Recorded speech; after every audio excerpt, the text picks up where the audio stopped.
Hello and welcome to this SEATS training session on visuals and their importance to support our young people.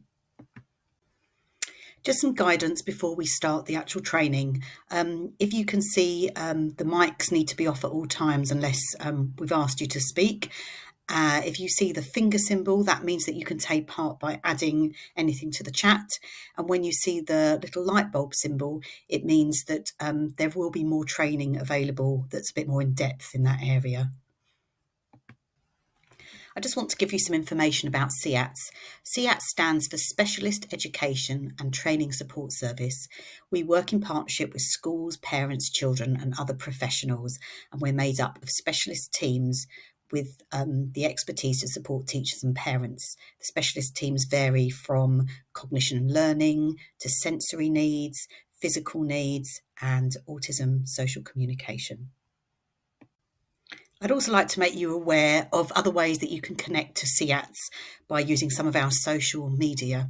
There's Instagram, Facebook, TikTok, and Twitter, which is now known as X. And if you follow these links, you'd be able to get more information. Just a little bit of information about myself before we begin. My name is Gemma Segal, and I am an advisory teacher for the Autism Social Communication team at SEATS. I've worked in primary school settings for maybe over 25 years, and I've been in an advisory role for about 8 years. And I also have 2 sons with autism.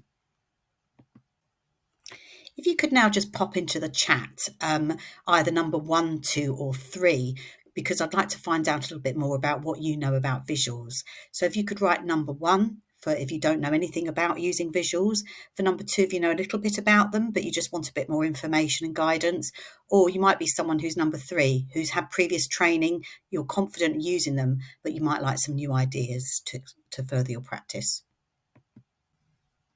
I will be covering 3 main things in this session today. 1, just to provide an overview of the visuals and how to use them. Then we will move on to the key principles behind using them, and then looking at just different forms of visuals, how they can be represented and how they can be used, and also just how to get started with them. Often when we talk about visuals, we often think about just pictures or photographs, but actually they can be used in a very different way where the real objects can be used as well. This is particularly good for children at the really early stages of communication and understanding, as at this point they may not understand what the symbol means or they may not be able to make a connection to the photograph. Objects of reference are the actual object that represents what the child is going to be doing. So the child is given the object and then taking the child to the place with the objects, they know where they're about to go. It communicates that to them. So for example, you might use a spoon if you were taking the child to have their lunch in the dinner hall. You might take a spade to the sand tray. The idea is that the child knows exactly what that symbol represents, and often the more you use it, they make that connection and they know what they are doing. Transitional objects will support the child to understand where they are going. They match to the object that they will find when they arrive at their destination. So for example, a child might be given a ball to hold and they will be using them in an outdoor PE lesson. So when they get to the outdoor playground, they see that there are the same balls there, and that helps them to link that connection. And it also helps children to have a much smoother transition because there's no surprises. They know where they're going and they know what they're going to be doing. Transition symbols are used very much in the same way as transition objects. So a child might be given a symbol of, say, for example, a bucket, and that means that the child is going to have their bucket time session. I see that a lot in schools. And it can also be useful for even that transition between home and school. So the parent could give the child the symbol of school and they know that's where they're going. It might also be in between transitions. So they know they're going to the dinner hall, they get a symbol of the dinner hall and so on. This is something that the child can't negotiate. This is the adult leading and giving that instruction of where it is they're going. So it's not negotiable. As you can see in the picture here, this gives you an example of some of the different types of transitional objects that you might use when you are in the school setting and they can be used to represent lots of different areas that you're going to within the school. I'm going to just talk to you a little bit about when it is the best time to introduce transitional objects to a child. A child needs to be able to match objects before this strategy can be used. Think about an area that you want the child to move to. So initially, it might be good to start with something that they're motivated by as they get used to the system. I've seen it work well in a class where there was a girl that really liked the doll's house, and she'd be given the doll and she'd move towards the doll's house with another doll identical in there. Then put the object that is matching in a suitable place where the child's going to be able to reach it independently without your support. The idea is that you would walk behind that child, first of all, and you might need to encourage them initially to walk towards the object, and you want to try to really use as minimal language as possible and really start to eventually to just not use any language at all and just be behind the child as they walk towards where they're looking for the object that they're about to find, and then that helps them to know that's where they're going to be doing their activity. This will really help them to develop some independence and really just get them thinking for themselves, because children often become quite reliant on us to prompt them all the time. It's a good way of developing that independence. I'm now going to talk to you a little bit about the now and next board, or some people might call it the first and then board. These are used a lot in schools, and if used consistently, they really do have an impact on children's behaviour and also just on them understanding what is going to be happening to reduce that anxiety. The now and next board is used from left to right. So first, then, or now, next is in that order. And this is something that is led by the adult. This is not for the child to put down. This is for us to impose what we want them to do. It's not negotiable. So it's following that instruction. It's a good way to use it as a motivator to get children to complete something that maybe they don't like as much. So, for example, it might be now writing next bubbles, for example, or as it's got here, now homework might be used at home, then iPad. The idea is that it helps the children to know that the activity is going to be finished, and then when it is finished, they will be able to then engage in something that's a bit more motivating to them and something that they're interested in. Also, it can help children who don't want to finish. So you might use it in another way to be able to tell them that they can go back to that after completing another activity. And this can be used with the first, next, then board. So it might be first Play-Doh, next numbers, then Play-Doh. So it gives children that structure. They know that I'm going to have to do some of my number work, which I don't like as much, but then I can go back to my Play-Doh if I finish that activity. Here's just a few examples of some of the visuals that you might see in classrooms or that are used. So there's obviously the now and next, as you can see there. There's also the I am working for board, which is often used with children when they're kind of a bit beyond the sort of now next stage.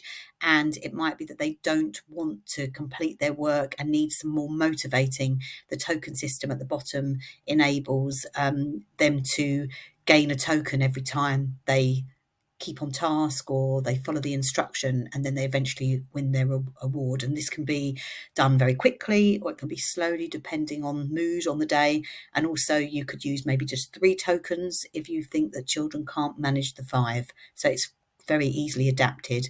There's also some break cards which can be used. That's more for the child to communicate what they want. I need a break. And there's obviously just the schedule, which I think in this one is actually a schedule that could be used at home, that could be taken out so that your child knows when they're out and about in the day what's going to be happening. All these visuals really do support children to understand what's happening and to reduce their anxiety. We're now going to just look a bit more at symbols and how they can be used in different ways. So sometimes we use symbols to choose, and other times symbols need to be used to follow an instruction. Working in different schools, I sometimes see that symbols can be a little bit confusing for the adults that are working with the children. Sometimes we might use an incorrect name for the symbols that we're using. And it's really important that we try to be very clear on what the symbols are being used for and what type of symbol we are using. So a visual schedule or a daily schedule, timetable, is used for the adult to instruct. It's for the child then to follow what's happening in their day. And this is not something that the child would negotiate. This is what is actually happening. Some children that I've worked with over the years who are a little more able might actually want to put their own timetable up themselves or write it down. As they get more advanced, they might want to use just a whiteboard and write the schedule down for themselves, and they can tick it off as they go along. But it can be used in lots of different ways. But the idea is that it's actually following the schedule. It's not what the child is choosing to do. There are often some misconceptions about what PECS is. PECS stands for Picture Exchange Communication System, and it's actually the child's voice. So lots of the things that I've shown you already are more led by the adult and the child is following, but this is actually for the child to use their voice. People sometimes use the word PECS for a visual schedule. That is not correct. PECS is only for when the child is using their voice, and they would exchange the symbol for the item that they want. So initially it's just they might use the symbol and it might just be apple and that's what they want. Or as time goes on, it builds up to create the sentence, which would be I want apple. And the idea is that this is the child's voice and communication. This can be used using the symbols that you can see here in the pictures, but nowadays things are really advanced and there's apps and they can be used instead of just the pictures on Velcro. These visual schedules here are also known as jigs, and these are used to help children to sequence a set of instructions of something that they need to do that's usually linked to something like a life skill. So this one, for example, is going to the toilet, and it will talk through the steps of what you need to do when you go to the toilet. You can use jigs for washing hands, for cleaning your teeth. It can be for getting dressed for PE, different things like that. And they're really useful for children to be able to follow the sequence of the step, because a lot of our young people find those kinds of skills of what we call executive functioning skills, where they have to organise themselves, very, very difficult. So this really helps them to follow a set of instructions and develop that independence. So a quick recap on using the visuals that we've discussed so far. These can be at different levels. So sometimes a child might not be able to cope with too many instructions. So you need to be reading the child and seeing how much they can cope with. Is it something as simple as just 2 pictures? Obviously, as we've said before, a lot of the visuals that I've discussed are ones that will help the child to know what's going to be happening next. We've talked about objects. You can use photographs as well. That's often, sometimes the picture might not really match what the child is doing. So sometimes it's more suitable to take photographs of the actual places or the actual objects that they're going to be using. And as time goes on, once they are more confident and have a better understanding, some children can cope with just the written word, but just having it written down helps them. If you think about yourself, and I know when I am thinking about my day, I need to use the written word as a diary to help me to know what's going on in my day. If I don't have that written down, what's going to be happening, I don't remember. And children need that just as much as we do.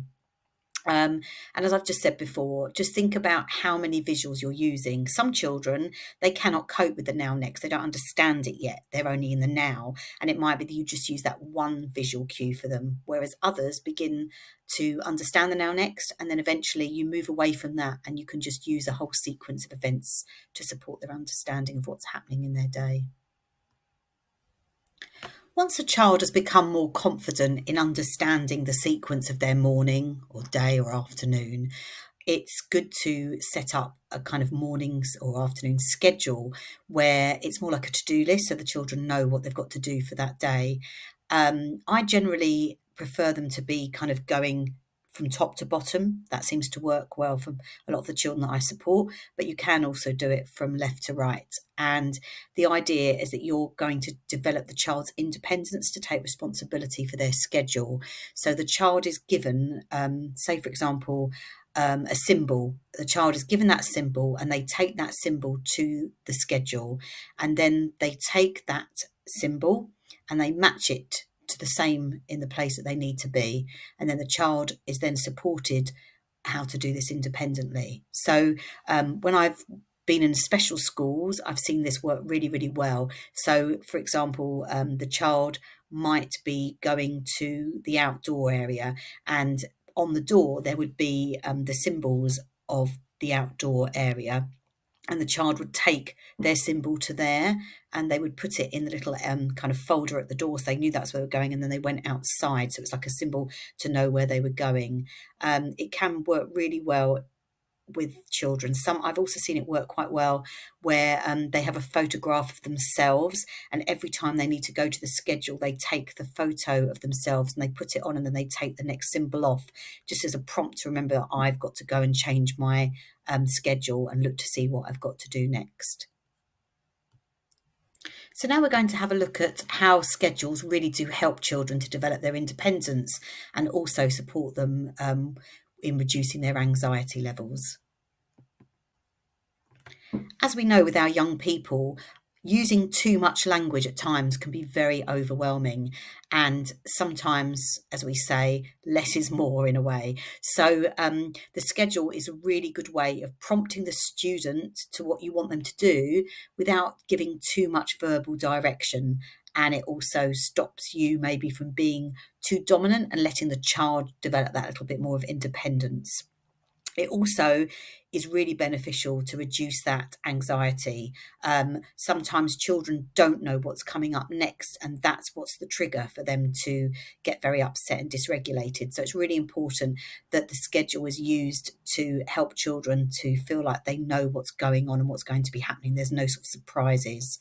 If there is a surprise, which often happens in schools, it's not planned for, then you can use like a question mark symbol that shows that there's going to be something happening and we're not quite sure what it's going to be. And it's also important that you prepare children if you do have to switch things around, which does happen as well, just ensuring that they're aware of that so that it reduces that anxiety.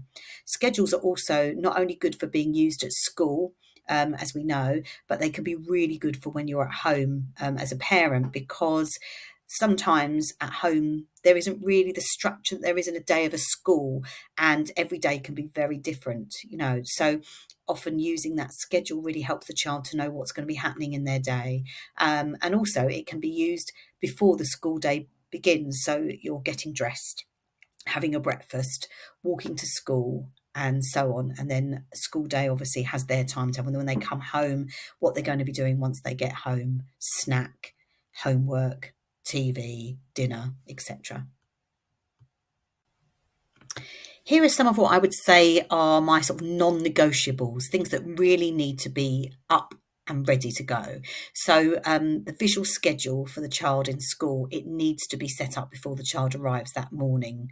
Unfortunately, that doesn't always happen. And if a child comes in and the schedule is not representing what's happening in that day, that can be very unsettling for them. So it's really important that that is a priority of the morning.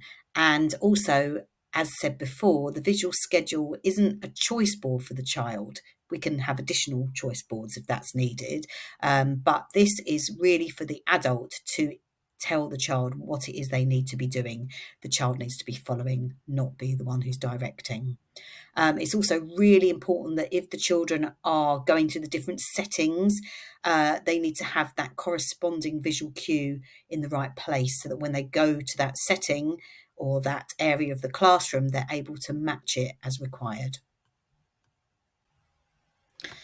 And to remember that the object is taking the place of the adult speaking. And at the time that the child is using the schedule, you need to really try to stop that language coming out, which I know is very hard because we're always trying to encourage our children, but just be pointing and encouraging as much as you can. And also, as time goes on, just using minimal support when your child is using their schedule or using some of the different visuals that we've discussed. We're trying to get our young people to become more independent and take responsibility for their schedules. And the less we intervene, the better, really. Also, just another point, which I often sort of come across quite a lot in my practice as an advisory teacher, that teachers will or staff will say, "Oh, he knows what we're doing because we've just told him because he understands because he's verbal." Well, actually, just because they are verbal doesn't mean that they don't need them. As I just said before, I need visuals for my own day. And if you think about your own day, what kind of visuals do you use to remind yourself about things? Well, students who have language also need that, even down to things like a shopping list that I need to remember, or some notes for myself so I remember what I've got to do. And sometimes if it's something new, for example, I don't know, my husband taught me how to use our new heating system. And if I didn't write down the steps, I couldn't remember how to do them. So it's really important that you follow that, as I've said. As I've said throughout this presentation, visuals are really key to supporting our young people. And this is just an example of some of the other ones that you might be using. So it could be visuals just to give one short instruction. You might see that some staff members, which are really good, use the communication key ring where they might hold something up. So, for example, where it says like all done, something's finished, or stop, or sit down. Those sorts of things are really useful in just giving that one direction and not always having to use your voice. And then the other examples here are things that we've discussed already. Here are just some key questions and points just to think about when you're working with your young people and their schedules and visuals. So some of these questions are areas that children might find induce that anxiety. So I know, for example, the child that one of the children that I work with, they get very anxious about knowing who's working with them that day because there's a number of different staff, and sometimes staff might get called off to do something, or there might be a sickness or a meeting. And so just having a bank of photographs with the names of those adults and putting that up on their schedule reduces the anxiety because the child knows exactly who's going to be with them, and that just helps them to settle. And just some of the other questions, just giving instructions. So, where do I need to sit and so on. Just giving children a visual cue is really useful, and it just reduces that anxiety, and just helping them to understand when they can be doing things. So when's my turn to play? Well, you're going to do this and then you can have that. Sometimes it might be that you just need to use a symbol just to say wait, or my turn, your turn. They can be just used in so many different ways. And as you can see here, it's sort of talking about how many children play in the water tray. So obviously a child can see that if it says 4 children, then they know that that's how many, and they're not able to do more than that. Obviously that's at a level where a child has that better understanding, because some children don't really understand that at all yet. So you would have to guide them. And as I've said lots and lots of times throughout this presentation, visuals really do support everyone. I know they support me, and they probably support you if you think about your day. And obviously they really support our young people. What I would recommend is, if you haven't used some of these visuals before, that you actually try it out with adults first of all. So actually get them to pretend to be the child, and you kind of do the modelling, and vice versa. That's really useful.